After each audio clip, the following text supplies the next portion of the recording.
शक्तिमान ईश्वर दादा पिता, हम दीनताई से अपने सब पाप अपराधों को तेरे चरण में मान लेते हैं। तो अपने पुत्र मार्ग के कारण हम पर दृष्टि कर और हमारे सब पापों को क्षमा कर। आमीन।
नेकी युग में और अनंत जीवन पर।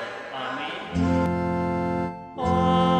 आमीन, आमीन, आमीन।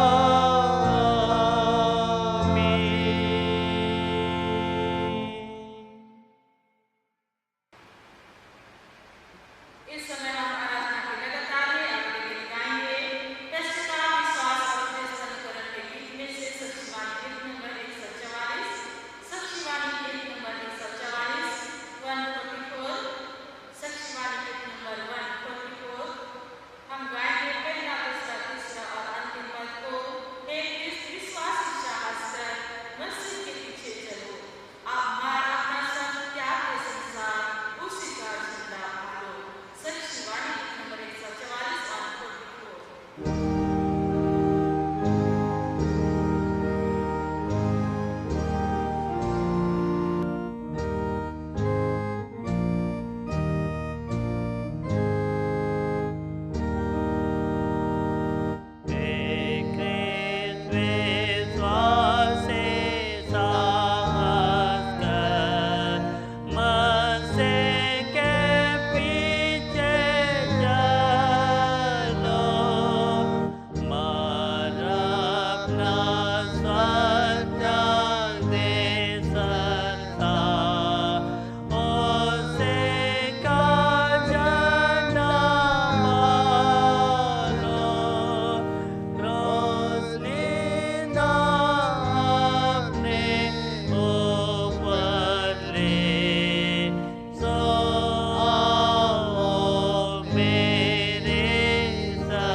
हमारे पिता परमेश्वर और जगत को उद्धार करता प्रभु यीशु मसीह की ओर से सबों का अनुग्रह और शांति बहुताय से मिले।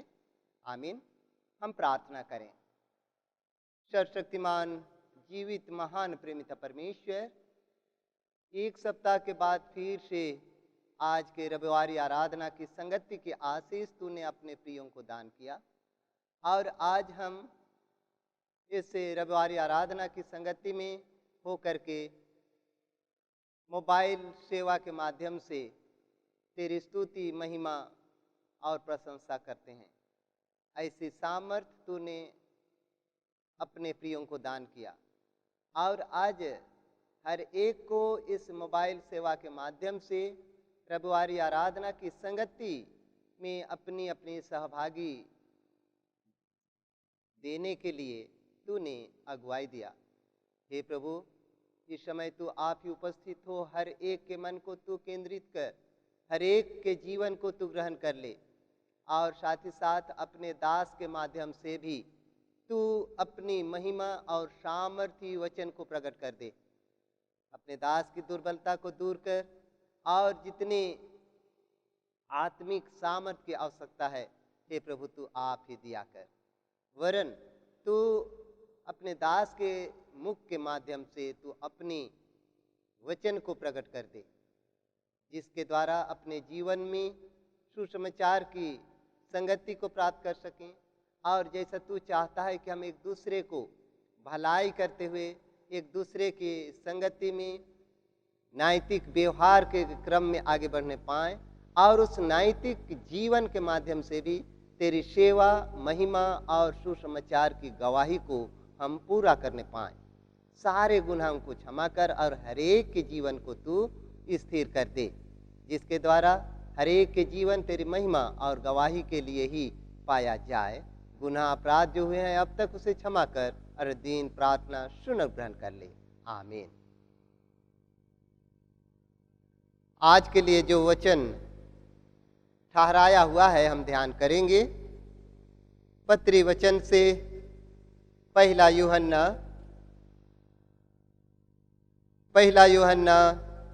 3 अध्याय और 13 से लेकर के 18 पद तक, वरन 21 पद तक। पहला यूहन्ना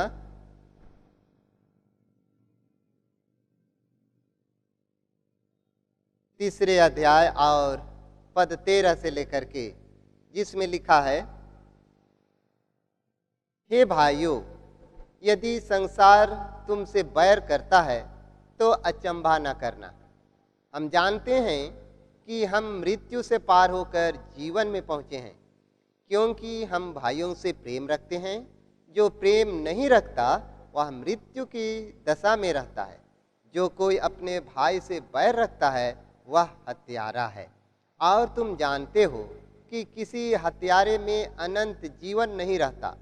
हमने प्रेम इसी से जाना है कि उसने हमारे लिए अपने प्राण दे दिए, और हमें भी भाइयों के लिए प्राण देना चाहिए। पर जिस किसी के पास संसार की संपत्ति हो और वह अपने भाई को कंगाल देखकर उस पर तरस न खाना चाहे, तो उसमें परमेश्वर का प्रेम कैसे बना रह सकता है। हे बालकों, हम वचन और जीव ही से नहीं, पर काम और सत्य के द्वारा भी प्रेम करें। आमीन। प्रभु यीशु मसीह में प्यारे भाई और बहनों, परमेश्वर को धन्यवाद हो कि आज जबकि हम त्रिनितातीस काल के दूसरे रविवार में परमेश्वर की आराधना की संगति में पाए जाते हैं।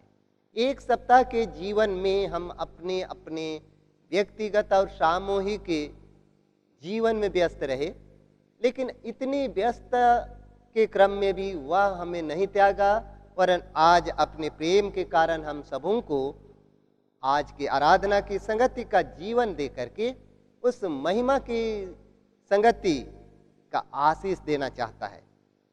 और जबकि हम इस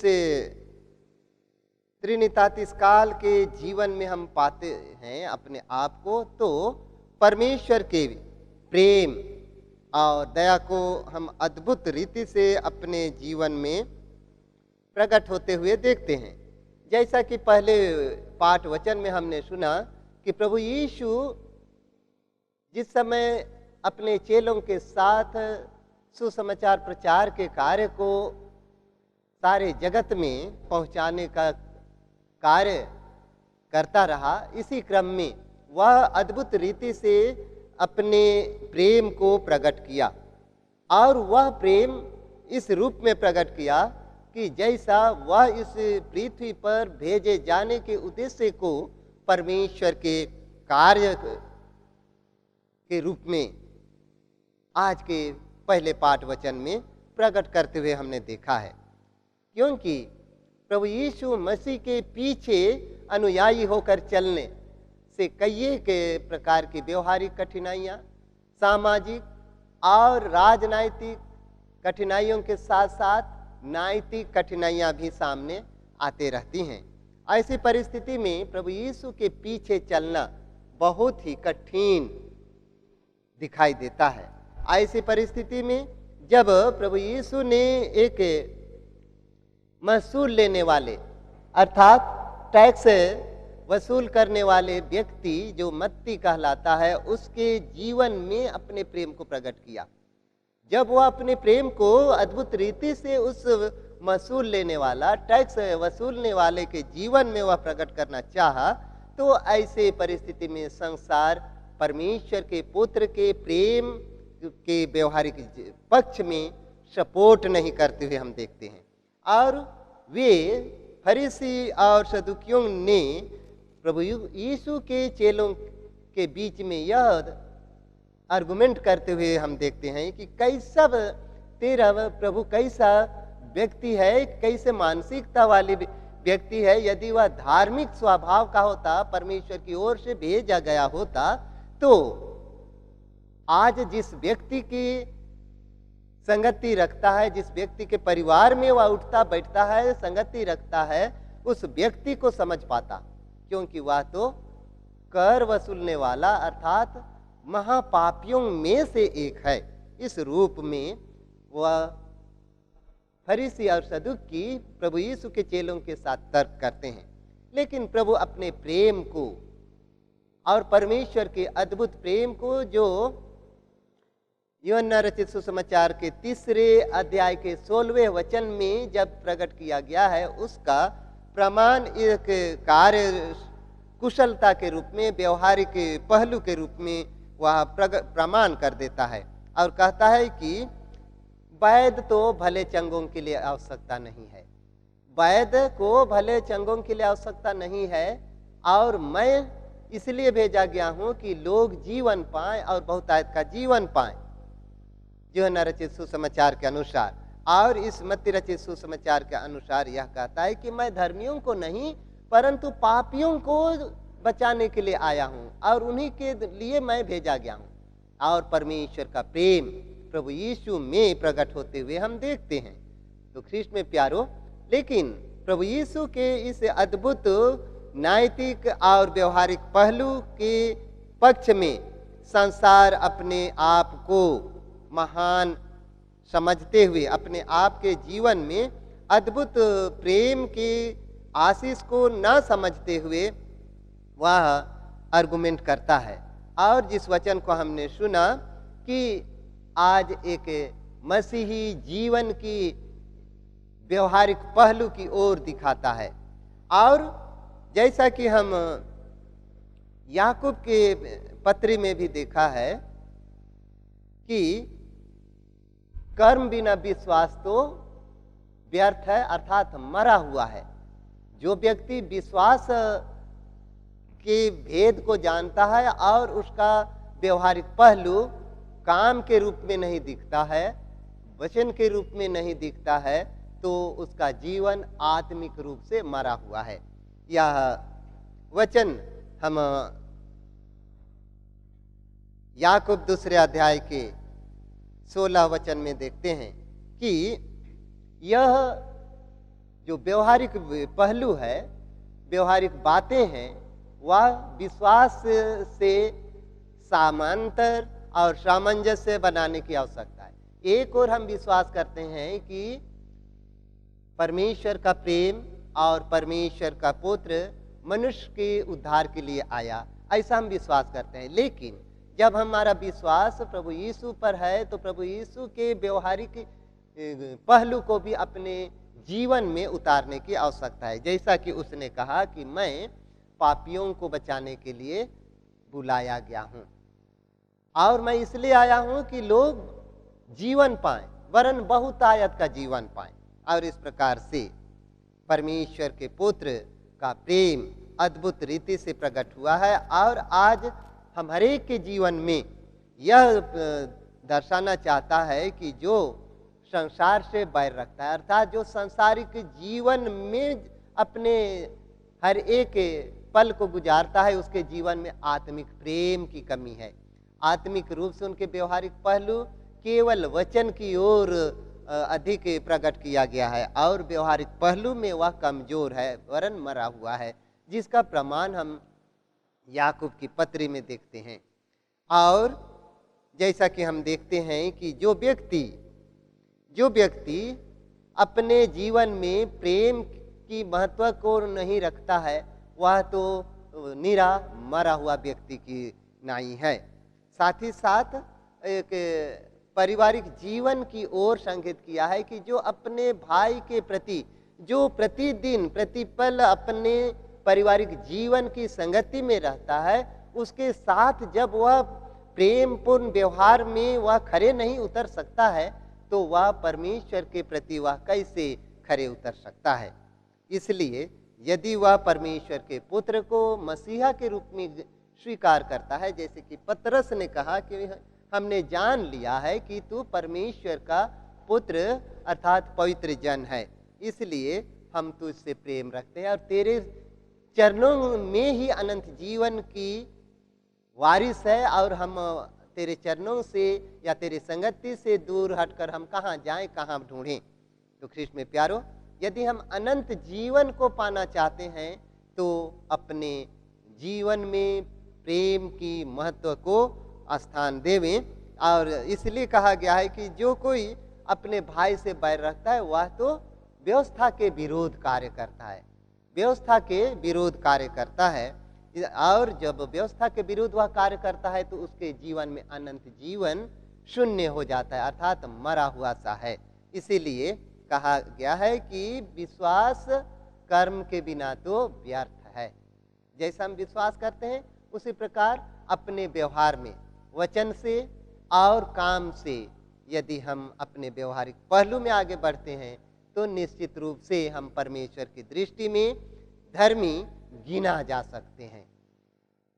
परमेश्वर की दृष्टि में यदि हम व्यवहारिक पहलू में प्रेम में बढ़े जाते तो परमेश्वर की दृष्टि में हम धर्मी गिने जा सकते हैं और यहोवा पर विश्वास का फल बहुत बड़ा दिखाई देता है। और धर्मी गिने जाने के साथ साथ में हम परमेश्वर का मित्र, परमेश्वर का दोस्त भी कहला सकते हैं, जिसका प्रमाण हम देखेंगे याकूब की पत्री उसके दूसरे अध्याय के 21 और 23 वचन में, जिसमें परमेश्वर के उस पुकार को अब्राहम ने अपने जीवन में जैसा वह विश्वास करता है उसी अनुरूप अपने व्यवहार को भी प्रकट कर देता है। और वह व्यवहारिक पहलू हम देखते हैं कि अपने एकलौते पुत्र को परमेश्वर के लिए बलिदान करने के लिए आह्वान किया गया, तो वह परमेश्वर की आज्ञा को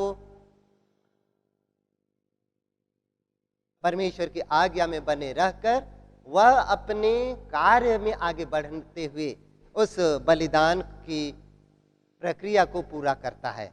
इस जैसा कि हमने पहले पाठ वचन में सुना कि मैं बलिदान से प्रसन्न नहीं लेकिन स्थिर प्रेम से प्रसन्न होता हूँ। होशे नबी के 6वें अध्याय के 6वें वचन में भी कहा है कि मैं बलिदान से नहीं लेकिन स्थिर और महान प्रेम से प्रसन्न होता हूँ। और आज अब्राहम के इस बलिदान के साथ साथ उसके विश्वास की स्थिरता के कारण परमेश्वर उसे धर्मियों के रूप में गिना और अब्राहम यहोवा की दृष्टि में धर्मी गिना गया और साथ ही साथ यहोवा परमेश्वर का एक मित्र भी कहलाया, जो हम 23 वचन में पाते हैं।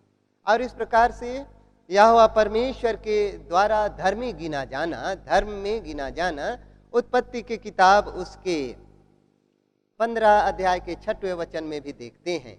जो यहोवा पर विश्वास करता है उसका फल, वह व्यक्ति धर्मी गिने जाने के योग्य स्थिर होता है। जैसा कि अब्राहम धर्मी गिना गया और उस अब्राहम के जीवन में परमेश्वर का प्रतिज्ञा में प्रेम फलवंत होते हुए हम देखते हैं। दूसरे इतिहास उसके 20 अध्याय के 7 वचन में भी धर्मी गिने जाने के साथ साथ वह व्यक्ति अपने व्यवहारिक पहलू में जब प्रेम में बना हुआ आगे बढ़ता है तो वह परमेश्वर का मित्रता के रूप में ग्रहण किया जाता है।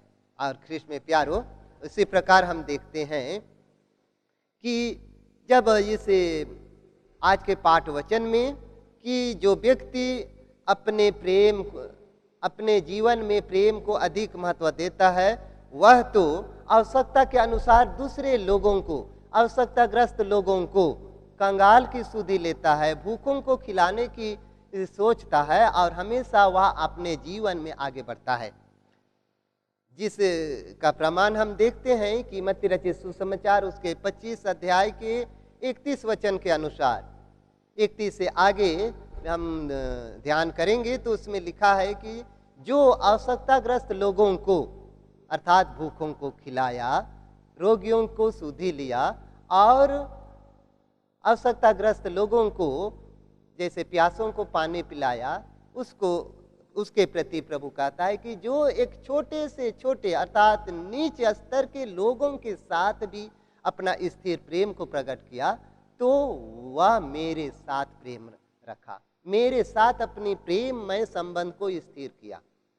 आगे हम देखते हैं और इस तरह से कहता है कि जो व्यक्ति छोटे से छोटे के साथ या तो मेरे साथ व्यवहार किया, ऐसा व्यवहार जो रोगियों की सुधि लिया, भूखों को खिलाया, प्यासों को पानी पिलाया और कैदियों की भी सुधि ली, ऐसा कहा गया तो वह परमेश्वर के लोगों की सुधि लिया, प्रभु का कथन है। तो ख्रीष्ट में प्यारो, आज जब हम 17 वचन में देखते हैं तो उसमें हम पाते हैं कि जो किसी ने अपनी संपत्ति में से, जो व्यक्ति अपनी संपत्ति में से आवश्यकताग्रस्त लोगों की सुधि लिया तो वह मेरा सुधि लिया और इस प्रकार के उसके जीवन में परमेश्वर के प्रति लगाव स्थिर हो गया, मजबूत हो गया। इसलिए ख्रीष्ट में प्यारो, आज के वचन में जब हम देखते हैं कि वर्तमान परिस्थिति में आर्थिक आवश्यकताग्रस्त लोगों को कोरोना महामारी के क्रम में बहुत सारे लोग आर्थिक स्थिति से लाचार और कमजोर हैं, बहुत सारे लोग कई एक प्रकार की रोग और समस्या से पीड़ित हैं, कई एक से लोगों को बीमार से ग्रसित हैं। ऐसे लोगों की सुधि लेने के लिए आज हमें इस वचन के द्वारा प्रेरित किया जाता है और इस वचन के माध्यम से जो परमेश्वर ने कहा, जो अपने भाई को कंगाल देखकर उस पर तरस खाता है, जो अपने भाई को कंगाल देखकर या समस्या में पड़े हुए देखकर तरस खाता है, तो वह मेरे साथ अपना संबंध को स्थिर करता है और उसके जीवन में अनंत जीवन की वारिस के लिए वह स्थिर कर दिया जाता है। ख्रीष्ट में प्यारो, एक धनी व्यक्ति के बारे भी हमने कई एक बार सुना है कि वह अनंत जीवन को पाना चाहता है, अनंत जीवन का वारिस होना चाहता है, लेकिन अपने धन को खर्च करना नहीं चाहता है, अपने समय को खर्च करने नहीं चाहता है, वरन अपने जीवन में अहंकार बना रहना चाहता है और वह परमेश्वर के आह्वान को स्वीकार नहीं करता है और वह विचलित हो जाता है और निराश हो जाता है और वह अनंत जीवन के वारिस से वंचित हो जाता है। तो ख्रीष्ट में प्यारो, आज हमें वचन के द्वारा कहा गया है जैसा कि हम विश्वास करते हैं उसी प्रकार हमारा काम भी, हमारा आचरण भी, हमारा वचन भी होने चाहिए। इसीलिए कहा गया है कि कर्म के बिना तो विश्वास व्यर्थ है। इसका प्रमाण कर्म और विश्वास का संबंध को अब्राहम अपने पुत्र को बलिदान करने के माध्यम से पूरा करते हुए परमेश्वर की दृष्टि में अद्भुत और महापराक्रमी और विश्वासियों का मूल पिता के रूप में गिना गया। तो परमेश्वर आज हमें इस वचन के द्वारा ऐसी अगुवाई देना चाहता है कि हम अपने जीवन में आवश्यकताग्रस्त लोगों की सुधि लेना ना भूलें, ना कतराएं, लेकिन हम आत्मिक रूप से और व्यवहारिक रूप से अपने जीवन में अगुवाई लेकर परमेश्वर की सामर्थ्य के कार्य को आगे बढ़ाने का कार्य या संकल्प लें और परमेश्वर के आशीष जो अनंत जीवन का वारिस देना चाहता है, जैसा कि अब्राहम के जीवन में प्रतिज्ञा किया कि मैं उस कनान के देश में जहाँ जीवन की सारी सुविधाएं हैं, तेरे वंश को, ना केवल तुझे लेकिन पीढ़ी दर पीढ़ी तेरे वंश को मैं दूंगा। उस वारिस, आज हमें अनंत जीवन की वारिस की ओर संकेत किया है। तो आइए हम अपने जीवन में आज के वचन को ना केवल मनन और मुंह से उच्चारण करें, लेकिन व्यवहारिक पहलू में भी हम धरातल पर उतारें और लोगों की सुधि लेने के लिए अपना कदम को आगे बढ़ाएं, अपनी हाथों को आगे बढ़ाएं, अपनी मानसिकता को खोल दें और लोगों की से एक दूसरे की सेवा लेते हुए परमेश्वर की महिमा के कार्य को अपने जीवन के माध्यम से पूरा होने दें। और परमेश्वर की आशीष हर एक को इस वचन के माध्यम से ना केवल अगुवाई वरन स्थिरता का जीवन प्राप्त होता रहे। आमीन। हम प्रार्थना और धन्यवाद करें। सर्वसामर्थी करुणापूर्ण यहोवा पिता परमेश्वर, आज तूने हम हर एक के जीवन को अद्भुत रीति से उत्प्रेरित किया है कि हम अपने जीवन में एक पारिवारिक जीवन की उदाहरण के साथ प्रेम और सहंगति का जीवन में आगे बढ़ते हुए तेरे उद्धारकारी और शांतिदायक और अनंत जीवन का वारिस होने की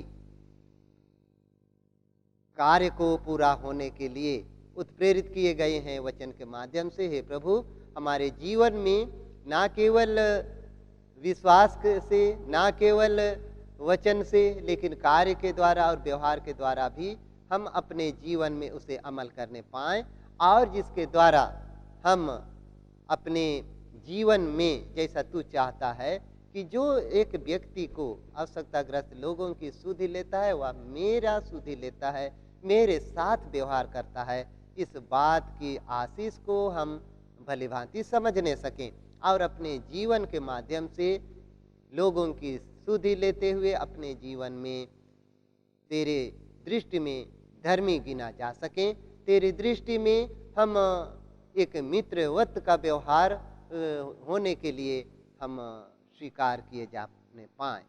हे प्रभु, हर एक के मन को तू चला कि हम एक दूसरे की सुधि लेते हुए अपने जीवन को भी स्थिर करने पाएँ। सारे गुनाहों को क्षमा कर वह दिन प्रार्थना सुन और ग्रहण कर ले। आमीन। और ईश्वर की शांति जो समस्त ज्ञान से परे है, सबों के मन और हृदय की रक्षा करेगी अब से सदा काल तक। आमीन।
आते परिवार राजनों तेरे पास करने पावेंगे निवास।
तेरा नाम पवित्र माना जाए, तेरा राज आए, तेरी इच्छा जैसे स्वर्ग में है वैसे पृथ्वी पर भी हो। हमारी प्रतिदिन की रोटी आज हमको दे और हमारे अपराधों की क्षमा कर, जैसे हम अपने अपराधियों को क्षमा करते हैं, और हमको परीक्षा मत डाल, परंतु बुरे से बचा, क्योंकि राज्य और पराक्रम और महत्व सदा तेरे हैं। आमीन।